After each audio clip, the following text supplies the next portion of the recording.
As Halloween weekend approaches, moviegoers have plenty of horror movie options at the theater. Surprise! Despite that, some of you still went and saw Madea.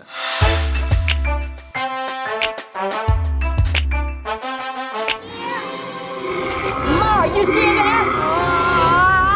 Ma! Madea! Madea!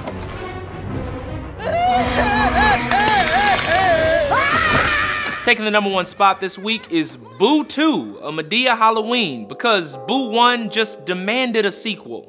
Tyler Perry's latest turn as Mabel Madea Simmons brought in an estimated $21.6 million in its debut weekend. Let something jump up out of this damn box.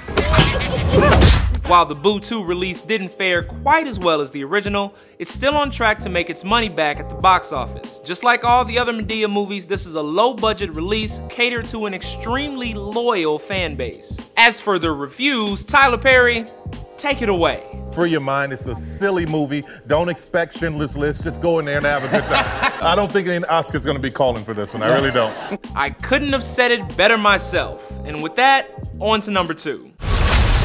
This wasn't a malfunction. It was intentional. There's potential for catastrophic weather events on a global scale. A geostorm. You know what's worse than a bad movie?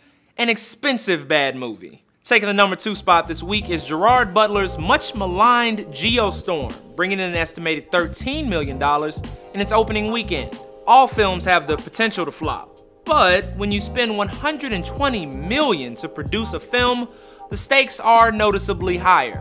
And while Geostorm has been lampooned by critics, it also suffered from very bad timing. With major hurricanes hitting Texas, Florida, and Puerto Rico just in the last couple months, it's very difficult to advertise a natural disaster film. Not to mention, get people to go see it. Warner Brothers even took down the movie's posters in theaters across the country to be sensitive to natural disaster victims. But all hope isn't lost for Geostorm. As it stands, the film has made nearly $50 million overseas, and it still hasn't opened in China, the second largest movie market in the world, right behind the US. And finally, at #3 is Happy Death Day, bringing in an estimated $9.3 million in its second week out. Solid reviews and positive word of mouth has carried this Groundhog Day horror flick to a $53 million worldwide total in just 10 days. As for next week, is it really Halloween without Jigsaw? The blood under the fingernails of our victims, John Kramer's the Jigsaw killer. That's impossible.